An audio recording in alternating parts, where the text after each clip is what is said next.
আমার বাবার বাড়ি সিরাজগঞ্জ জেলার শাহজাদপুর উপজেলায় করশালিকা গ্রামে, রূপবাটি ইউনিয়ন।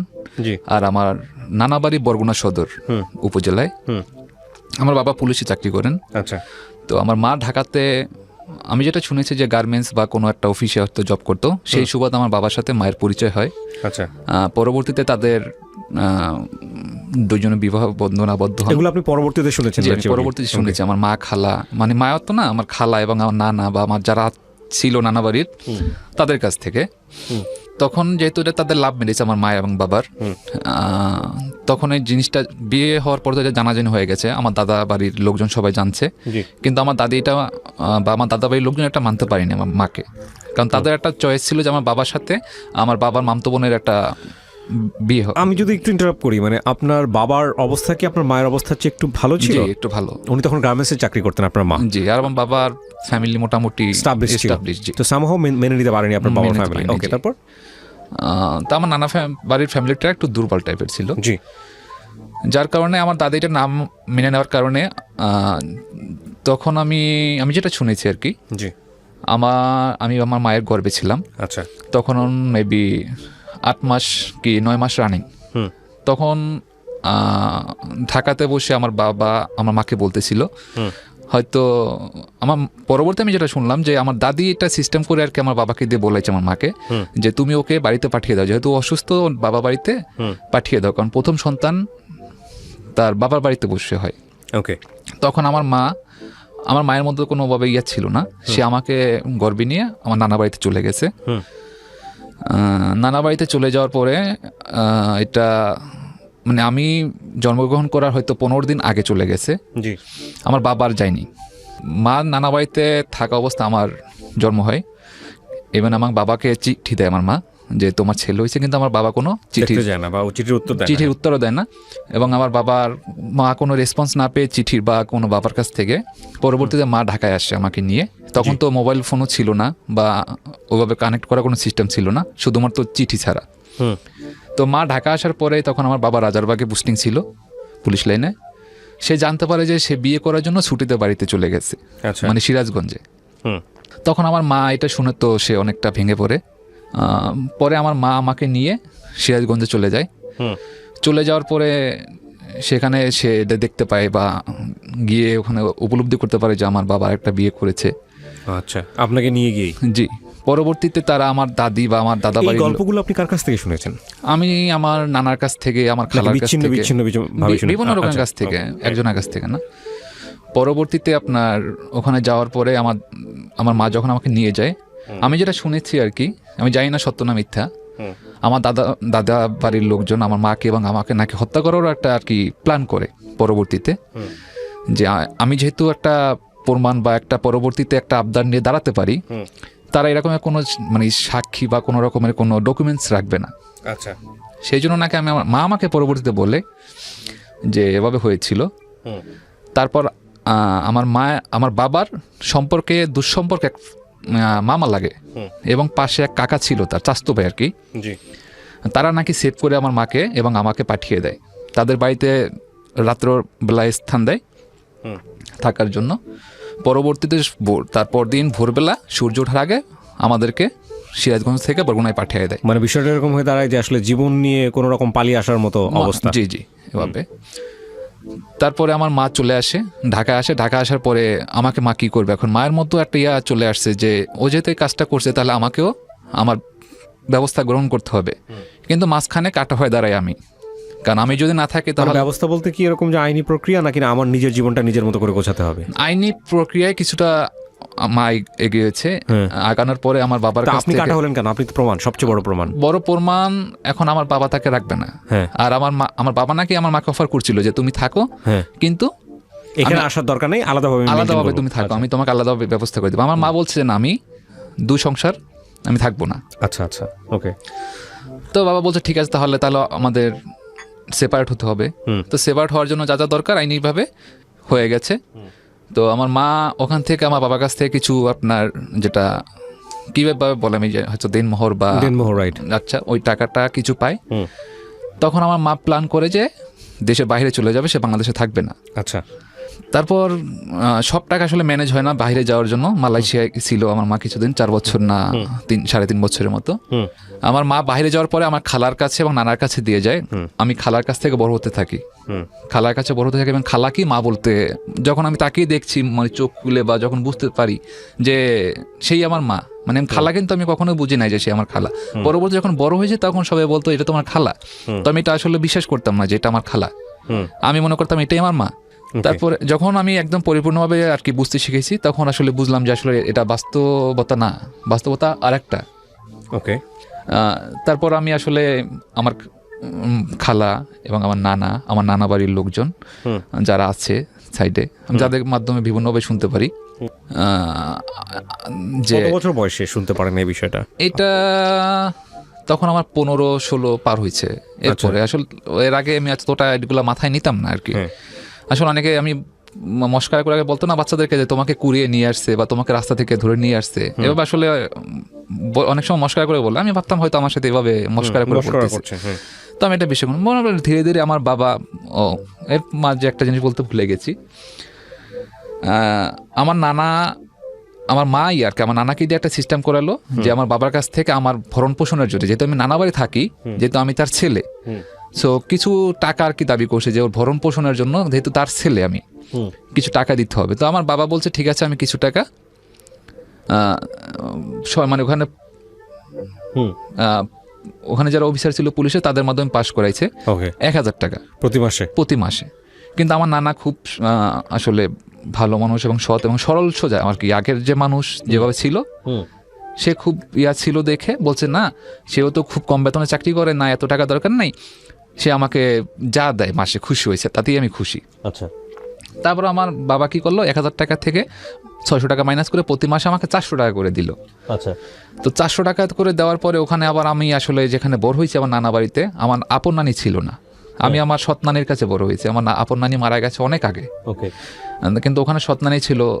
আসলে আমার বাবার টাকাটা দিত আমাকে পড়াশোনা করার জন্য, কিন্তু এই টাকাটা আমি হাতে পেতাম না, এটা আমার নানি আর কি নিত আমাকে খাওয়ানোর জন্য, যে আমাকে সে খাওয়াইতেছে পড়াইতে মানে দেখতেছে, এই জন্য সেটা নিয়ে নিত। ওকে। আমি আসলে এই জন্য পরবর্তীতে আর সাপোর্ট দেওয়ার মতো পাশে ছিল না, কারণ আমার নানাও তো ছিল আপনার, আসলে তার ইনকাম ছিল না অতটা। আর আমার তখন পর্যন্ত আপনি আপনার মানে জন্মদাত্রী মাকে চোখে দেখেননি? চোখে দেখছি, খালার বাড়িতেই হচ্ছে, খালার কাছে আমি কিন্তু মাকে দেখছি, কিন্তু ওইভাবে আমার মাও আমাকে কাছে কখনো টানিনি। আর আমি মায়ের কাছে আসলে ওইভাবে যে একটা মায়ের প্রতি ছেলের প্রতি, মানে খালা কি আপনাকে মায়ের ছেলের মতোই দেখতো?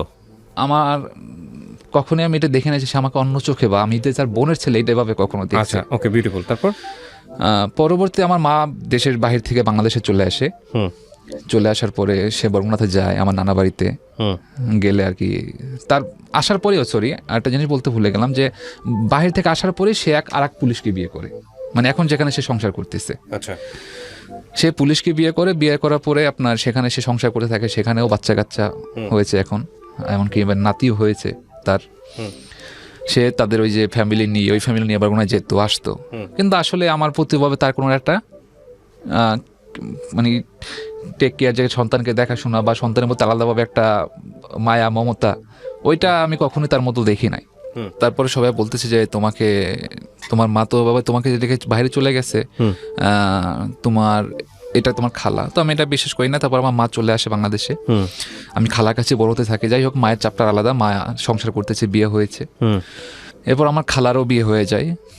ও, মানে খালাকে আপনি মা হিসেবে জানতেন, তখন খালার বিয়ে হয় না? বিয়ে হয় না, খালা অনেক ছোট তখন, খালার বয়স মাত্র তখন মনে হচ্ছে যে 9 বছর কি 10 বছর। ওই 9-10 বছরে আপনি ওনাকে মা করে ডাকতেন? মা করে ডাকতাম। Very interesting. আসলে আমার খালা আমার জন্য অনেক কিছু করেছে। এটা তো ওনার সমস্যা হইতো না?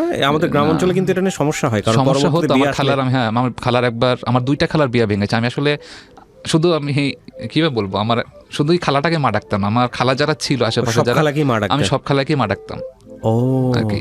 পরবর্তীতে বলতেছে না এটা তোমার মা না, এইটা তোমার মা। পরবর্তী আমার খালাকে আর কি আমি মা ডাক, সবাইকে আমি আম্মা বা আন্টি বা খালাম্মা বলে এই করছি যখন আর কি একটু বুঝছি। এরপর আমার খালাকে শুধু আমি মা ডাকতাম। এরপরে আমার মা চলে আসে বাংলাদেশে, আমার খালার বিয়ে হয়ে যায়।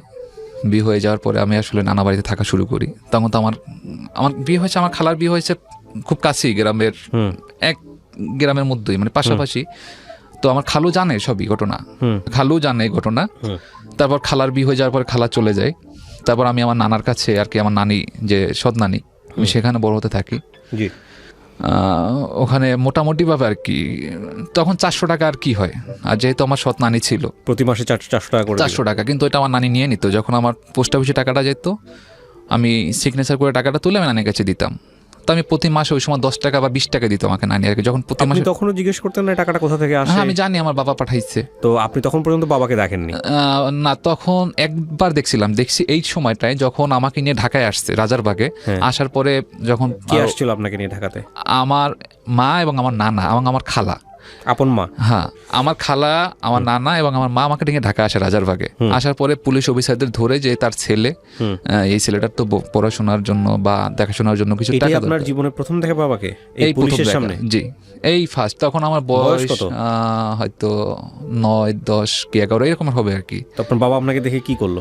আসার পরে এটা আমি যখন আসছি তখন একটা আমার নানার সাথে একটা বাজে ব্যবহার করছে, বা আমার মার সাথে আমার সামনে বসে, মানে এখন আমি করতেছি যে আসছেন কি ভিক্ষা নেওয়ার জন্য আসছেন, যখন সবকিছু আর কি আমার বাবাকে যখন 1000 টাকা পাস করাই দিয়েছে, তারপরে এই কথাটা বলছে যে আপনি ভিক্ষা নিতে আসছেন, এটা যদি আপনার আগে বললে তো আমি ভিক্ষা দিয়ে দিতাম, আপনি এই যে এটা নিয়ে আসার কি দরকার ছিল, মানে আমাকে দেখাই মেন করে বলতেছে, আপনাকে দেখে বলতেছে এটা নিয়ে আসা দরকার ছিল কি। তারপর আবার বলতেছে ঠিক আছে তোমার ছেলে তুমি রেখে দাও, আমার বাপকে বলতেছে আর কি, আমার নানা। তো বলতেছে ঠিক আছে ওরে রেখে দেন। এই আরেকজনকে কনস্টেবলকে বলতেছে, তার সাথে যারা কাজ করে, বলতেছে ওরে নিয়ে ওয়ার্কশপে ঢুকায় দেবো, কাজ শিখবো ওয়ার্কশপে। আপনাকে বলতেছে? আমাকে বলতেছে আর কি, যে ওর আছে, ওরে নিয়ে ওয়ার্কশপে রাখো, ও কাজ শিখুক ওয়ার্কশপে, যেহেতু আমার কাছে রেখে যাবে। আমি চুপ। ও বাপে বলতেছে যে ওরা নিয়ে ওয়ার্কশপে ঢুকায় দাও? হ্যাঁ, ওয়ার্কশপে কাজ শিখুক। এইটাই জীবনের প্রথম স্মৃতি আপনার আমার বাবার সাথে এট ফার্স্ট এই দেখা, এবং এইরকম স্মৃতি এরকম আসলে আমি তো আর কিছু জানি না। আমার আগে নানা বললো যে ঠিক আছে তুই চুপ কর, কিছু মনে করিস না। তাহলে আসলে আমি কিছু মনে করি না। আমি তখন আসছি পুলিশের গাড়ি। পড়াশোনা করেন আপনি ওই সময়টাতে? ওই সময় আমি প্রাইমারিতে পড়ি। প্রাইমারিতে পড়েন? কত বছর বয়স আপনার তখন? ওই সময় 11-12 হবে। 11-12 বছর। ওকে, মোস্ট ইন্টারেস্টিং স্টোরি। হ্যাঁ, তারপর পরে আমি ওখান থেকে চলে যাই বাবার কাছ থেকে। আমার যে 400 টাকা করে প্রতি মাসে পাঠাইতো বাবা, বাবার সাথে কোনো কথাও বলেন না? কথা হতো না, শুধু বাবা বলছে ঠিক আছে এটা আমি মনে করবো যে আমি ফকিরের দান করছি আর কি, এরকম একটা ব্যবহার মানে করে আমি চলে যাই। পরে নানা ওখান থেকে কান্না করে আর কি চলে গেছে। আমার মা এবং খালাও চলে আসছে। পরবর্তীতে আমার মার সাথে আর বাবার সাথে ওই সময় দেখা হয় না আমার মার সাথে, কারণ মা ছিল দূরে বাবার কাছ থেকে, তারা আর মুখোমুখি হয় নাই। পরবর্তীতে আমি যাওয়ার পরে বাড়িতে, নানা বাড়িতে থাকি।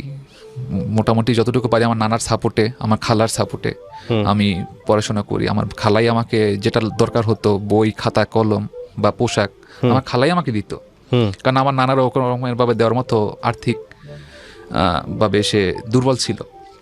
তারপরে আমার নানা, আমি যখন আপনার 9 থেকে 10-এ উঠছি, তখন টাইম আমার নানাটা মারা গেল। নানার একটা রোগ হয়েছিল, ওই রোগে নানা মারা যায়। তারপরে আসলে আমার নানা বাড়িতে থাকাটা আর আমার পক্ষে সম্ভব হয়ে ওঠে নাই, কারণ আমার মামা ছিল সৎ মামা, ছোট যে মামা, আর আমার যে বড় মামা ছিল সে আমার নামেই মামা, মানে একটা নাম আছে না যেটা শুধু নাম, কাজের না। যেরকম আমার মা আমার জন্মদাতা, মানে এখন জন্ম দিয়েছে ঠিকই, কিন্তু কোনো দায়িত্ব পালন করে এরকম। তারপর আপনার আমার আসার পরে 400 টাকা করে দিত প্রতি মাসে, আমি পেতাম। এটা অনেক সময় কি হতো, মানে পোস্ট অফিসে পাঠাইতো, কিন্তু পোস্টমাস্টার যে ছিল সে অনেক সময় বলতো আসে না, টাকা মেরে দিত। আসলে সত্য না মিথ্যা আমি জানি না, বলতো আসে নাই। দেখা গেছে 3 মাস বা 2 মাস পরে একবার টাকা পাইছি। আবার স্কুল থেকে দেখা গেছে ওই সময় কিছু বিটি দিত সরকার, প্রতি 3 মাস পর পর, ওখান থেকে কিছু টাকা পেতাম। এইভাবে আসলে টানা হেসরার মধ্যে পড়াশোনার কন্টিনিউ করতে পারিনি। মোটামুটি ভাবে যতটুকু পারছি আর কি, নিজের নাম পরিচয় লেখার জন্য। বাকিটাই হলো আমার নানা যখন পারলেন না আপনি, লেখাপড়াটা হলো না কেন? মানে কোন সমস্যা? এই সমস্যাটার কারণে শুধু অর্থের সমস্যা নাকি অন্য কোনো সমস্যা ছিল? আর্থিক সমস্যাটাই ছিল মেইন সমস্যা, কারণ সবকিছুর আগে হলে আপনার টাকা দরকার। পড়াশোনা করেন আপনার একটা স্কুলে, আমি এমন আছে আমার মনে পড়ে, আমি যখন প্রাইমারি স্কুলে পড়ি, আমি আসলে এখন তো আমরা শর্ট প্যান্ট বলি, আমি শর্ট প্যান্ট পরে, মানে যেটা আন্ডারওয়্যার যেটাকে বলে, আমি ওইভাবে ক্লাস করছি। আন্ডারওয়্যার পরে মানে আন্ডারগার্মেন্টস, হ্যাঁ ওইগুলো পরে আমি ক্লাস করছি। মানে এত দরিদ্র ছিল? হ্যাঁ মানে কেউ আমাকে সাপোর্ট দিত, আমার খালা যতটুকু পারতো দিত, কিন্তু একার পক্ষে আর কতটুকু সম্ভব, তারও তো ছেলে মেয়ে আছে। আচ্ছা। এবং খালি গায়ে অনেক সময় জুতা মানে খালি পায়ে হাঁটছি, খালি পায়ে হেঁটে হেঁটে করছি। আমার নানা হয়তো দেখা গেছে 2 মাস পরে আমার জন্য এক জোড়া জুতা কিনে দিত। আমার নানি বলতো ওর এই জুতার একটা দিয়ে দিবা, ডেট দিয়ে দিবা, যে এই মাসের মধ্যে আর জুতা পাবে না। একটা লুঙ্গি কিনে দিলে বলতো যে তুমি এই ক মাসের মধ্যে আর লুঙ্গি পাবা না, মানে সবকিছু ফিক্সড করে দিত। আমার খালার চলে যাওয়ার পরে আমার নানার কাছ থেকে বড় হওয়ার পরে আমার নানাও মারা যায়। নানা মারা যাওয়ার পরে আমার আর নানা বাড়িতে থাকতে পারিনি, কারণ সাপোর্ট দেওয়ার মতো আসলে কেউ নেই। ওকে, সাপোর্ট দেওয়ার মতো কেউ নেই। তখন আপনি কি করলেন? নানা যখন মারা গেল তখন আপনার বয়স কত? নানা যখন মারা গেছে তখন আমার বয়স 19 হবে, 18 কি 19। আচ্ছা। এরপরে আমি আপনার ঢাকায় চলে আসি। ঢাকায় চলে আসার পরে আমি আবার খালার কাছেই আপনার, তখন খালাও ঢাকায় চলে আসে। বিয়ে হওয়ার পরে বাচ্চা কাচ্চা হওয়ার পরে খালা এবং খালু ঢাকাতেই শিফট হয়, ঢাকাতেই থাকা শুরু করে। আচ্ছা। আমি আবার নানা বাড়ি ছেড়ে ঢাকাতেই খালার কাছে চলে আসি। তারপর খালার কাছে থেকে আপনার টুকিটাকি আপনার অফিসে, ছোটোখাটো অফিসে পিওন হিসেবে বা অন্য কোনো পোস্টে চাকরি নেওয়া শুরু করি। খালা যতটুকু পারে আমাকে সাপোর্ট দিচ্ছে, হয়তো খালার বাসায় থাকতেছি, খালা কিছু বলতেছে না। তখন তো আমার মোটামুটিভাবে যখন মানে 18-19 বছর বয়স হচ্ছে, কিছুটা আমি বুঝতে শুরু করি যে আমার আসলে একটা পরিচয় দরকার, বা আমার মা, এই তো আমার আসল মা তো আছে, যেহেতু আমার আসল বা আমার আপন মা আছে, আমার আপন বাবা আছে, আমি তাদের সাথে দেখি একটু কথা বলে যে তারা আমার সাথে কথা বলতে চায় কিনা। কারণ একটা ছেলে, আমি বিশ্বাস করি একটা মা বাবা একটা ছেলের সাথে এভাবে ব্যবহার করতে পারে না। আমার সাথে যেটা হচ্ছে কারণটাকে আমি একটু খুঁজে দেখি। তখন আমি আমার বাবার সাথে যোগাযোগের চেষ্টা করি। আমি আপনার যখন টাকা পাঠাইতো আমাকে, তখন ওর ডাক টিকিটে একটা আপনার পেপার চাইতো, মানে যে টাকা পাঠাইতো, আমি ওর টাকার উপর লিখে দিই যে বাবা আমি একটা নাম্বার দিয়ে দিই। তখন পল্লী ফোন ব্যবহার হয় গ্রাম অঞ্চলে, পল্লী ফোন ব্যবহার হতো। পল্লী ফোনে আমি নাম্বারটা লিখে দিই যে এই নাম্বারে আপনি আমার সাথে যোগাযোগ করেন, ওই মানে মানি অর্ডারের রিসিপ্ট। জি, ওইটা লিখে দিই। তখন আমার বাবা ওই নাম্বারটায় ফোন করে আমার সাথে কথা বলে। আমার লাইফে আমার মনে পড়ে এখন পর্যন্ত, আমার বাবার সাথে মনে হয় যে সব মিলিয়ে 8 থেকে 10 বারের বেশি কথা হয় না আর কি। যখন আমি ফোন দিই তখনই কথা হয়। ফোন দিলেই আমার বাবা প্রথমে বলবে কি খবর, ফোন দিয়েছো কেন, কিছু বলবো, আমি ব্যস্ত আছি, মানে তার প্রথমে কথা এটা। আচ্ছা। তো যদি বলি যে একটু কথা ছিল, বলতেছে ঠিক আছে রাখো, পরে ফোন দিব আমি। আচ্ছা। মানে আমি ফোন দিলে মনে হচ্ছে সে বিরক্ত হয়ে যায় আর কি, এরকম কোনো কিছু। তারপর আমি চাই না আসলে আমি কাউকে বিরক্ত করি। যে বাবার মাকেও আমি ফোন দিলে সে বলতো কি জন্য ফোন দিয়েছো কেন, এটা। এর আগের কিছু কথা আমি বলিনি, ভুলে গেছি। আমার মা আসতো, আমাকে অনেক সময় নিয়ে যেত আর কি তার সাথে করে, ওই তার যে এখন সংসারে নিয়ে যাওয়ার পরে আমিও থাকতাম। বা সবাই কি ডাকতেন আপনি? মা ডাকতেন? হ্যাঁ, আমি মা ডাকতাম, কিন্তু মা ডাকলে মানে কেমন জানি সে একটা আনইজি লাগতো, বা কেমন জানি একটু আমার প্রতি মানে একটু আক্ষেপ, বা কেমন জানি একটা রাগ আমার সাথে বলতো, তুমি আমাকে মা ডাকবা না। না, এইভাবে ডাইরেক্টলি কিছু বলে নাই। পরবর্তীতে যখন আসলে আমি ওইভাবে মানে ধীরে ধীরে যখন বুঝতেছি, তখন সবার কাছে আসে, জিজ্ঞেস করে যে মেহমান আসলো তার বাসায়, জিজ্ঞেস করে ছেলেটাকে, তখন বলতো বোনের ছেলে। আপনি শুনেছেন নিজে? হ্যাঁ, আমি নিজের কানে এখনো স্টিল না, এখনো বলে এটা। ওকে, বলতো আমার বোনের ছেলে। তো এইটা মানে আমার কাছে খারাপ লাগতো। মানে এটা কি ওনার সমস্যা ছিল যে লাইক ওনার যেখানে বিয়ে হচ্ছে সেইখানে বলতে সমস্যা হতো? হ্যাঁ, সমস্যা না, ওখানে তার যেখানে এখন বিয়ে হয়েছে সেখানে সবাই জানে যে আমি তার ছেলে। আচ্ছা। কিন্তু আপনার পরিচয় দিতে আর কি লজ্জাবোধ করতো যে একটা ছেলের মা বিয়ে করছে এখন একটা পুলিশে, বা এখন সে এসআই হয়েছে পুলিশের। কে এসআই হয়েছে? এখন যেখানে সে সংসার করতেছে। ও আচ্ছা, পরবর্তীতে সংসার করছে চার থেকে, মানে আপনার সৎ বাবা যিনি? জি, হ্যাঁ, সম্পর্কে। কিন্তু সেখানে সে আর কি লজ্জাবোধ করতো যে এটা আমার ছেলে, বা এটা বলতে লজ্জাবোধ করতো। আগে যেটা বিয়ে হয়েছে সেখানে একটা ছেলে আছে, এটা তার কাছে একটু মানে টিম মনে হতো যে আমি পরিচয় দিলে এমন হচ্ছে আমার মান সম্মান শেষ হয়ে যাবে আমার ছেলে। তো এটা আমি আমার খালার কাছে শেয়ার করতাম যে আম্মা এই ঘটনা, আমি গেলে আমাকে বলে আমার বোনের ছেলে। পরে আম্মা বলতো যে থাক, এখানে তার মান সম্মান আছে, সে একটা সোসাইটিতে থাকে, আমাকে বোঝাতো আর কি। আমি বলতাম ঠিক আছে, আমি আর যাবো না, কারণ সেই তো আমি যেহেতু তার ডিস্টার্ব করি, বা আমি গেলে মনে হয় সে বিরক্ত হয়, আমি আর যাবো না। আমার খারাপ বলতো ঠিক আছে, আর যাওয়ার দরকার নেই, গেলে এমনিতে সবাই হয়তো তোমার উপর একটু অন্যভাবে তাকায় বা অন্যভাবে দেখে। তো বললাম ঠিক আছে। আর আমার মা শুধু বারবার বলতো যে তোর বাবাকে ফোর্স কর, বা তোর বাবাকে প্রেশার দে, তোর বাবার নামে মামলা কর, তোর বাবাকে মানে আমার পরিচয় তুই কেন দিতেছ, মানে আমার পরিচয়টা তুই বাদ দিয়ে দে, মানে তোর বাবার পরিচয়টা দে। মানে আমার মা চাইতো যে আমি তো তার কাছে নাও যাই, তার পরিচয়টা যেন না দিই এবং তার আশেপাশে যেন না থাকি এবং আমার নানা বাড়িতেও যেন আমি না থাকি। আমি জানি না এটা কেন মানে সে এটা করছে। তুমি তোমার বাবার কাছে যাও, তোমার বাবার পরিচয় তুমি গিয়ে থাকো। আমি বাবাকে পরিচয় ফোন দিতাম, কিন্তু আমার বাবা ফোন রিসিভও করতো না পরবর্তীতে। ফোন দিলে আমার বাবা ব্যস্ত বলতো যে আমি বিজে আছি। এটা তো আপনার 18-19 বছর পার হয়ে গেল। এরপরে আপনার মাঝখানে আমার বাবার যে নাম্বারটা আমি কথা বলতাম, নাম্বারটাই বন্ধ করে দিছে, সিমটা টোটালি অফ। তখন তো আমি ঢাকায় অলরেডি খালার বাসায় চলে আসছি। আসার পরে আপনার আমি আবার রাজারবাগে যাই। রাজারবাগে গিয়ে আমার বাবার খোঁজ নেই যে কোথায় আছে। তখন শুনেছি সে আপনার পুলিশ হেডকোয়ার্টারের আপনার ওখানে ওয়ার্কশপ আছে, ওখানে চলে গেছে। কি করে ওখানে? ওখানে সে মনে হয় মেকানিক্স লাইনে আছে আর কি। আচ্ছা, পুলিশ ডিপার্টমেন্টের যে মেকানিক্স লাইনটা ডিপার্টমেন্ট ওখানে আছে।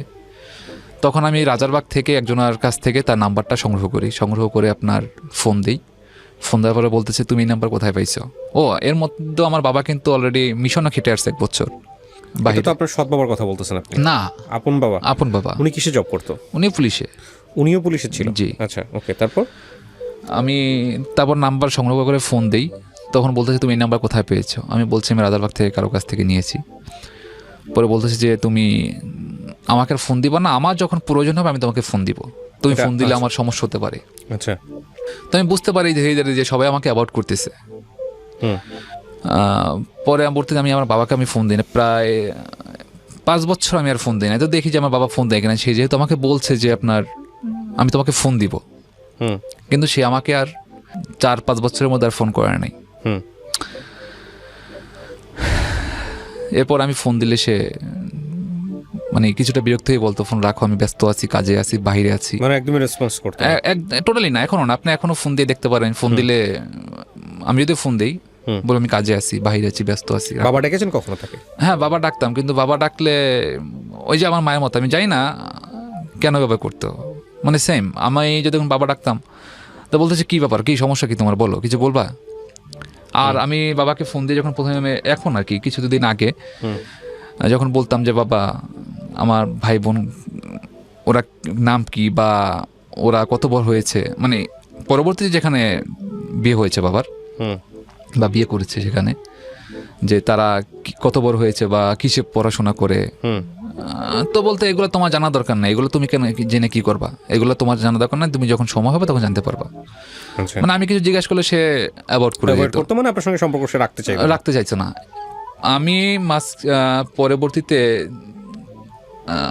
আসলে আমার একটা পরিচয় দরকার। আমি এইটা মনের মধ্যে নেই যে আমার আসলে আমি কোথায় দাঁড়াবো। আমার এমন অবস্থা বর্তমানে যে আমি যদি মরে যাই, আমার যে 3.5 হাত যে আমার যে মাটির মানে কবরটা দরকার, আমার সেই কবরের স্থানটা আমার নেই। কারণ আমার তো একটা পরিচয় আছে, আমি যেহেতু কারো সন্তান। এমন তো না যে আমার বাবার পরিচয় নেই বা আমার বাবার নেই, আমি দেখি নাই কখনো। যেহেতু আমি বাবা দেখছি, আমার বাবা তো অবশ্যই তাহলে জীবিত আছে। আমি সেই পরিচয় আর কি আমার বাবার কাছে ফোন দেই বা একটা পরিচয় পাওয়ার জন্য আমার বাবার সাথে আমি যোগাযোগ করি, কিন্তু বাবা আমার ফোন ধরে না। অনেক সময় ফোন দেখেও ফোন কেটে দিত। পরবর্তীতে আমি অন্যভাবে, মানে এখন তো আমি নেটের দুনিয়া বা অন্যভাবে আমি একটা আমার শাহজাদপুরে আমার বাবার এলাকার কারো নাম্বার সংগ্রহ করি যে আমার চাচা লাগে সম্পর্কে, এবং আমার যে মামা, ওই যে কিছুক্ষণ আগে বলছিলাম যে আমার বাবার এক সম্পর্কে মামার লাগে, দূর সম্পর্কে, তার নাম্বার সংগ্রহ করি। তাদের সাথে আমি ফোনে কথা বলার চেষ্টা করি এবং তাদের কাছে বলি বিষয়টা সব কিছু, যে ভাইয়া অথবা কাকা এই ঘটনা, আমি কোথায় দাঁড়াবো। আমার তো একটা পরিচয় আছে, আমার ছেলেটাকে আমি কি বলবো। আমার ছেলে এখন বুঝতেছে না, ছোট আমার মতো। আমার ছেলে যখন বড় হবে তখন বলবে যে বাবা আমার দাদাকে, আমার দাদিকে আমি কি পরিচয় দেবো, আমার বাড়ি কোথায়, আমার তো কোনো স্থান নেই। আপনারাই বলেন আমি কোথায় গিয়ে দাঁড়াবো।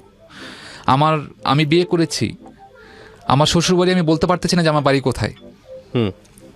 আমার ওয়াইফকে আমি দেখাতে পারতেছি না আমার বাড়ি কোথায়। আমি বিয়ে করেছি, আমার ছেলে হয়েছে, আমার বাবাটা একবার আমার ছেলেকে দেখতে আসেনি। আমার বারবার আমাকে জিজ্ঞেস করে আমার শ্বশুরবাড়ি থেকে যে তোমার বাড়ি কোথায়, কিন্তু আমি কি বলবো, আমার বাড়ির যে ঠিকানা অ্যাড্রেসটাই আমি জানি না।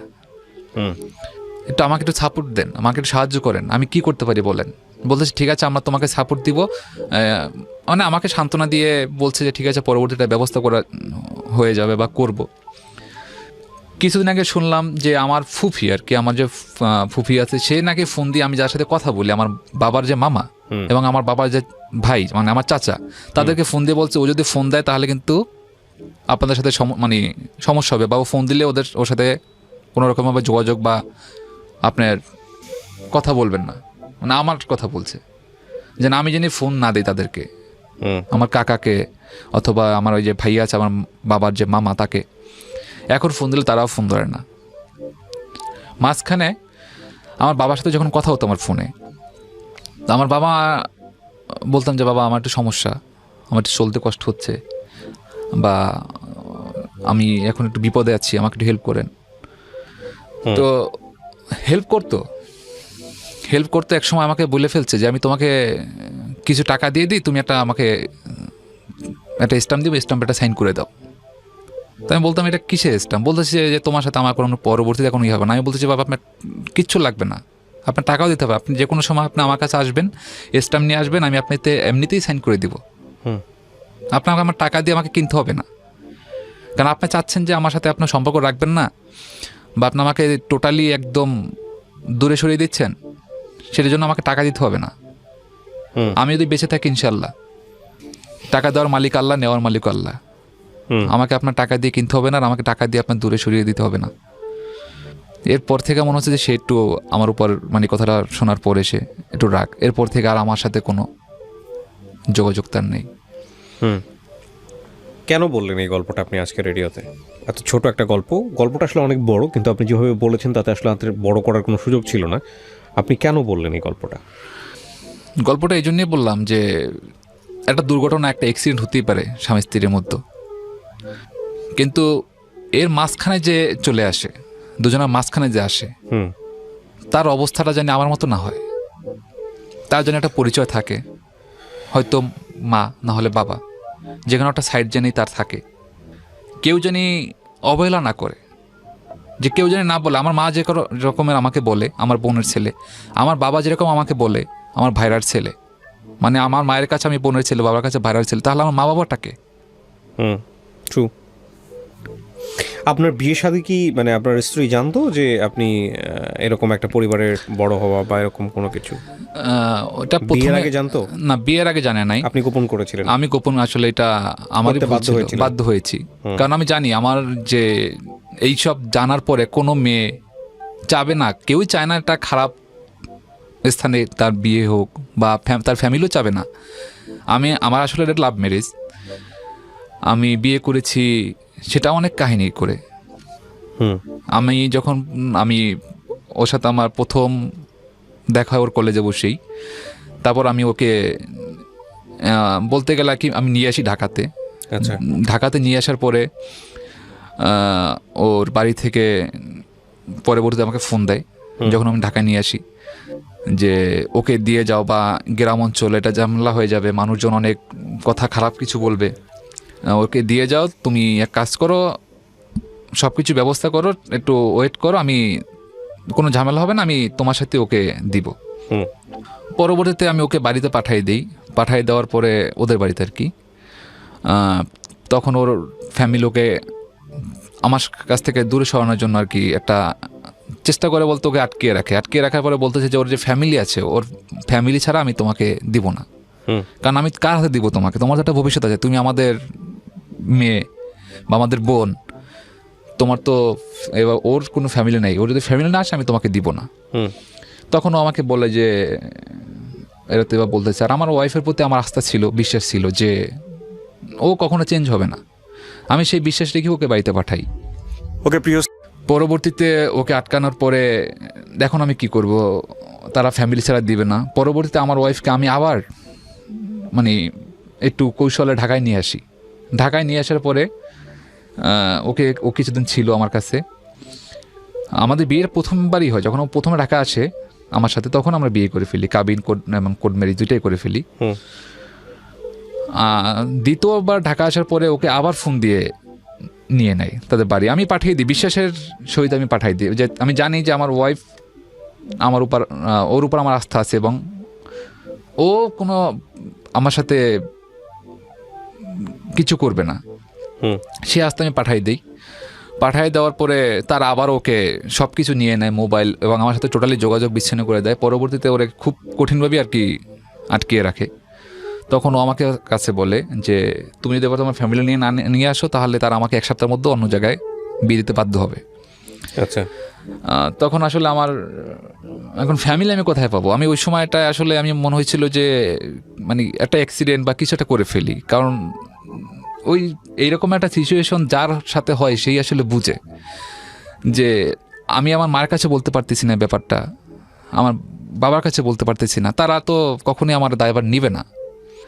তখন আমি আমার যে মামা আছে, আমার যে আপন মামা একজন, আমি তার কাছে বলি যে মামা এই ঘটনা। তখন এই মামা বলতেছে ঠিক আছে আমি দেখি কি করা যায়। তখন আমার মার সাথে যোগাযোগ করে, আমার মা বলছে যে না, এই বিষয়ে আমি জানি না, ওর বিষয়ে ও বিয়ে করবে কি না করবে সেটা ওর ব্যাপার, এই বিষয়ে আমি কিছু জানি না। এটা তাহলে তোর ভাইয়ের কাছে ফোন দিয়ে দেখ, মানে তার যে হাজব্যান্ড এখন। তো বলছে ঠিক আছে। তার হাজব্যান্ডের কাছে নাকি ফোন দিচ্ছে, সে বলছে যে সে তো ডাইরেক্টলি না বলতে পারে না, সে বলছে যে আমি যেতে পারি কিন্তু আমি যে একটা লিস্ট দিব, আমি যেটা বাজেট দেবো বাজেটের সম্পূর্ণটা দরকার, মানে সম্পূর্ণ থাকতে হবে বাজেটের মধ্যে। একটা সুতো যদি মিসিং হয় তাহলে আমি সেখানে যাব না, মানে সেটা একটা ব্যয়বহুল বাজেট ছিল। আসলে ওই সময়টায় আমার চাকরিও ছিল না যখন আমার বিয়েটা হয়েছে নতুন, মানে আমি খুব একটা বিপদের মধ্যেও ছিলাম, একদম শূন্য হাতে ছিলাম। তখন বললাম যে এটা তো আর সম্ভব না। তখন আমার মামা কি করে যে আপনার এলাকার কিছু মুরব্বি নিয়ে এবং আপনার আমার কিছু ছোট ভাই বন্ধুবান্ধব নিয়ে তারা একটা তাদের ফ্যামিলি, মানে আমার ওয়াইফের ফ্যামিলির সাথে মিট আপ করে আবার নতুন করে একটা আপনার কোর্ট ম্যারেজ করে ফেলে বা কাবিন করে ফেলে। তো আপনার সংসার জীবন কত বছর? 4 বছর। এখন এগুলো নিয়ে কোনো প্রবলেম হয় না আপনার? প্রবলেম আসলে আমার ওয়াইফ তো সবই জানে। এখন সমস্যা যেটা প্রথমেই হয়েছে, কারণ আমার এই ওয়াইফ এটা মেনে নিচ্ছে, কারণ এখন তো কিছু করার নেই। আমি আমার ওয়াইফকে সবই বলছি, পরবর্তী ঘটনা বা ওর সাথে আমি সব শেয়ার করছি। প্রথমে তাদের বলার মতো সুযোগ হয়নি বা অতটা বলার সাহসও পাইনি, কিন্তু ধীরে ধীরে আমি সব বলছি যে দেখো আমার লাইফটা এরকমের, আমার লাইফটা ছোটোবেলা থেকে এভাবে কাটছে। ও তার মধ্যে আবার ওর যে ফ্যামিলি আছে, ওর ফ্যামিলির কাছে ও প্রথমে এটা বলে নাই, বলছে যে ওর বাবা আসতে পারবে না, ওর বাবা ছুটিতে আছে বাহিরে, মানে ওর ফ্যামিলিতে জানায় নাই, কারণ ওর ফ্যামিলিতে যে জানাই তো যে ওর আমার এই সমস্যা, তার ওর ফ্যামিলি কখনোই দিত না, তাহলে তারা অন্য একটা চিন্তা ভাবনা করতো। এই জন্য বলছে যে ওর বাবা আসতে পারে না, ওর বাবা ছুটিতে গেছে। আর আমার মায়ের কথা বলছে যে ওর মা নেই। আচ্ছা, কারণ আমি আমার ওয়াইফের কাছে বলছি দেখো আমার মা আমাকে পরিচয় দেয় না, এই বিয়ের সাথে ব্যাপার সে কখনোই যাবে না। তখন আমার ওয়াইফ বলতেছে ঠিক আছে তোমার মা তোমাকে পরিচয় দেয় না, তাহলে একটা বিয়েতে হয়তো বাবা আসতে পারে না, মা ঠিকই আসতে পারে। তোমার বাবা না হয়, আমি বললাম আমার ফ্যামিলিতে যে তোমার বাবা বাইরে মিশনে আছে, সে আসতে পারে নাই। তখন বললো তার মা কোথায়, মাকে আসতে বলো।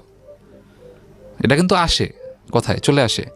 তখন আমার ওয়াইফ বলছে যে তোমার বলবা যে তোমার মা নেই, তোমার মা নেই। আর যদি বলো যে তোমার মা আছে তাহলে কিন্তু তুমি ঝামেলা পড়ে যাবে, তাহলে বলবো যে তার মাকে নিয়ে আসো, আর তোমার মা তো কখনোই আসবে না, কারণ তুমি কি করবা। তো ওখানে আমার মিথ্যা কথা বলতে হয়েছে, বাধ্য হয়ে যে আসলে আমার মা নেই। পরবর্তীতে আমার ওয়াইফ মাঝখানে আমার মা একবার বরগুনাতে যায় আমার নানা বাড়িতে, আমিও আমার ওয়াইফকে নিয়ে বরগুনাতে চলে যাই। বরগুনাতে যাওয়ার পরে আমার মাও সেখানে থাকে, আমি আমার ওয়াইফও সেখানে থাকি। থাকার পরে আপনার মা বলতে থাকি সবার সামনে বসে, সবাইকে শুনিয়ে। কে জানি জিজ্ঞেস করলো আমার মাকে যে ছেলে আসছে, ছেলের বউ আসছে, প্রথম ওদেরকে নিয়ে যাবি না বাসায়?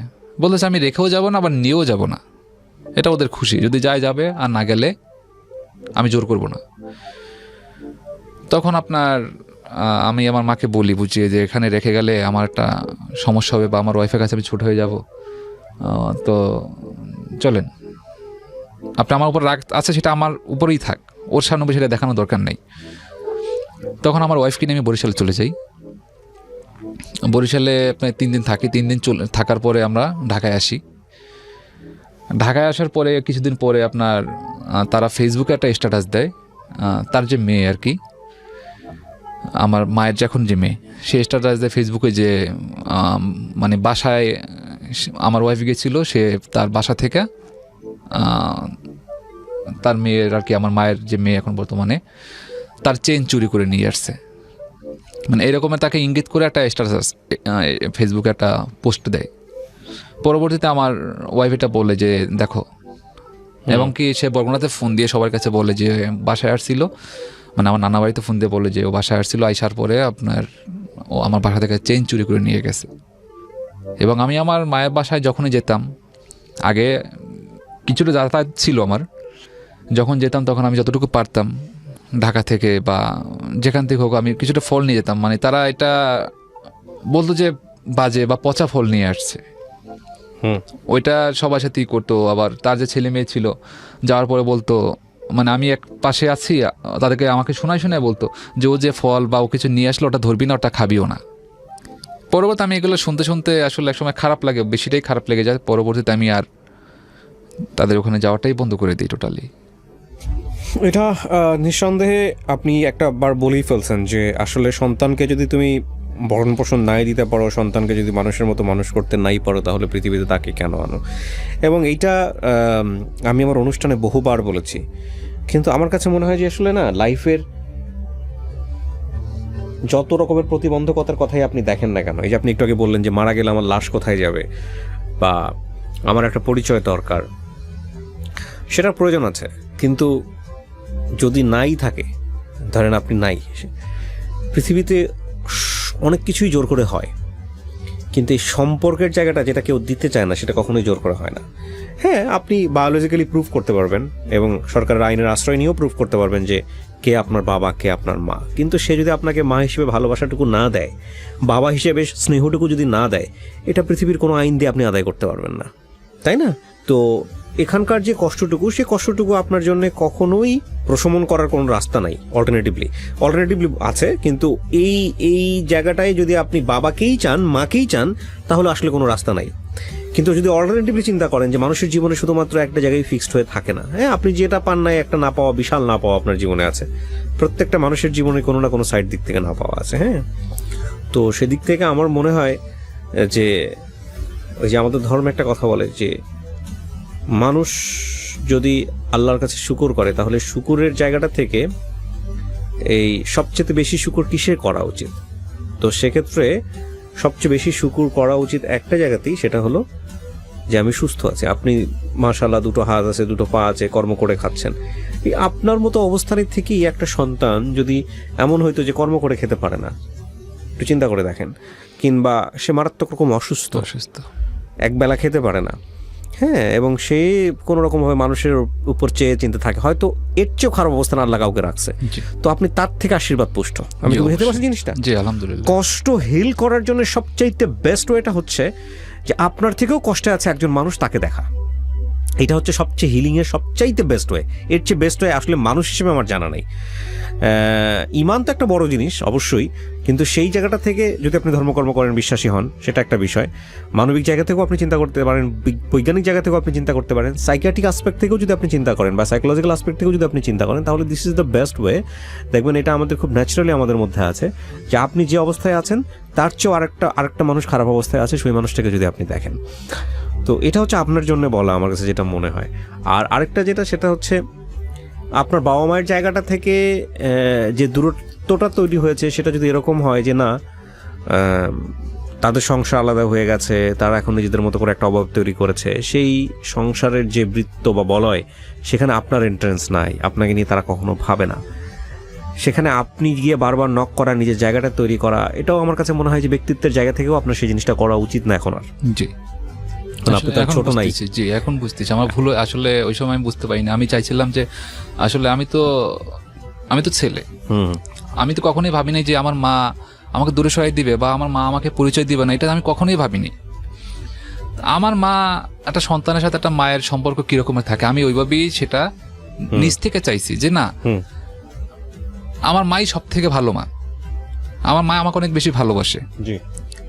এটা আমি নিজে নিজে আর কি ভাবছি বা নিজে নিজেটা করছি। কিন্তু পরবর্তী দেখলাম যে আসলে আমার চিন্তাধারা পুরোটাই ভুল। আমি যে ভুলের ভিতরে আছি, আমি যেভাবে দেখি আসলে আমার মা আমাকে সেভাবে দেখে না। আমার মনে হয় যে এখানে আপনাকে সবর করতে হবে, তাওয়াক্কাল তু আলাল্লাহ, এটা হচ্ছে বিষয়। আর দ্বিতীয় কথা হচ্ছে যেটা, যে আপনি আপনার বাবা মার জন্য যে দোয়াটা করার সেটা আপনি করেন সবসময়, যে আমি সেটাই আর অভিমান রাখেন না, সৃষ্টিকর্তাকে বলেন, ওই যদি বিশ্বাসী হন, আমি একটা কথাই বললাম।